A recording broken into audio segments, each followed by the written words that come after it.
আজকে আপনাদের জন্য নিয়ে আসলাম চিকেন প্যাটিস। মুখে দিলেই বুঝতে পারবেন বাইরের দিকটা যতটা না ক্রাঞ্চি, ভিতরের দিকটা ততটাই সফট। আসসালামু আলাইকুম, ইকরাস কিচেনে আপনাদের সবাইকে স্বাগতম। মাহে রমজানের শুভেচ্ছা জানিয়ে আমি আজকে আমার রেসিপি শুরু করছি।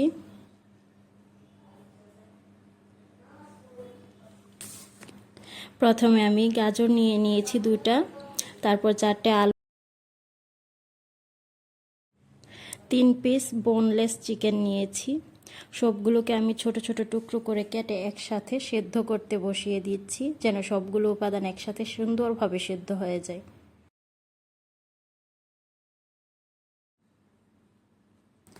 পনেরো মিনিটের মতো আমি সবগুলোকে সেদ্ধ করে নিব। 15 মিনিট হয়ে গেছে, আমার সবগুলো সেদ্ধ হয়ে গেছে সুন্দরভাবে। আমি এগুলোকে নামিয়ে একটা সাইডে ঠান্ডা হওয়ার জন্য রেখে দিব।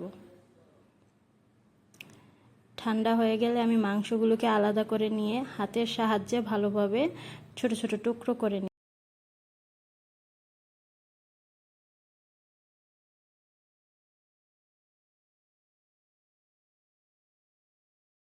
তারপর একটা প্যানে সামান্য পরিমাণ তেল নিয়ে নিচ্ছি। তেলটা হালকা গরম হয়ে আসলে এখানে আমি পেঁয়াজ কুচি দিয়ে দিচ্ছি। আমি এখানে 2টো পেঁয়াজ কুচি করে নিয়েছিলাম, সবটাই দিয়েছি। পেঁয়াজটা হালকা বাদামি হয়ে আসলে তাতে এখানে আমি 2টো তেজপাতা, 2টো এলাচি এবং একটা দারচিনির টুকরো দিয়েছি এবং সাথে সামান্য একটু পানি। এখন আমি এখানে সামান্য আদা কুচি এবং রসুন কুচি দিয়ে দিচ্ছি। সাথে দিচ্ছি 1 চা চামচ মরিচ গুঁড়া, হাফ চা চামচ হলুদ গুঁড়া এবং 2 চা চামচ ধনিয়া গুঁড়া, সাথে 1 চা চামচ জিরা গুঁড়া। ভালোভাবে সবগুলো উপাদান একসাথে মিশিয়ে নিলাম।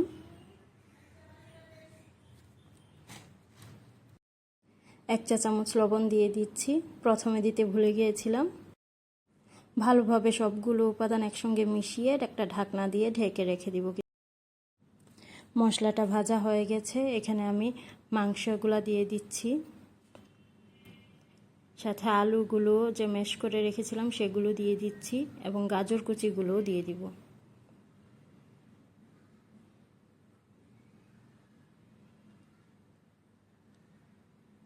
এখন আমি সাথে কিছু টমেটো কেচাপ দিচ্ছি, অল্প পরিমাণে দিচ্ছি, আপনাদের ইচ্ছা দিতেও পারেন, চাইলে নাও দিতে পারেন, তবে দিলে টেস্টটা একটু ভালো হয়।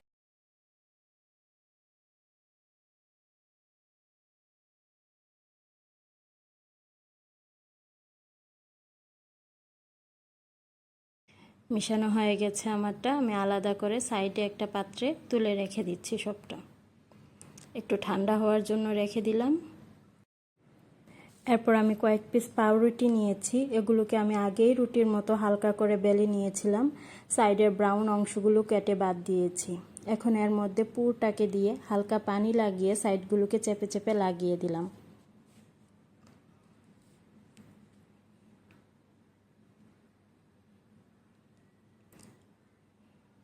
তারপর আবার সাইডগুলোকে ছুরির সাহায্যে হালকা হালকা করে কেটে দিলাম। এই তো আমার সবগুলা প্যাটিস রেডি। এখন এগুলোকে মুচমুচে করার জন্য কর্নফ্লাওয়ার মিশ্রণে চুবিয়ে ব্রেড ক্রামে কোট করে নিলাম। রমজান মাসে এত কষ্ট করে ভিডিও মেক করছি, আপনাদের কাছ থেকে একটা লাইক তো আশা করতেই পারি নাকি। ভিডিওটি দেখে ভালো লাগলে একটা লাইক অবশ্যই করবেন।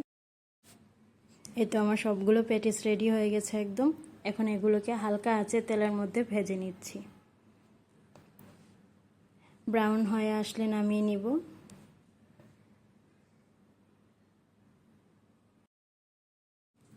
রেসিপিটি সবার কাছে কেমন লাগলো অবশ্যই জানাবেন, আর আমার চ্যানেলটি সাবস্ক্রাইব করতে ভুলবেন না।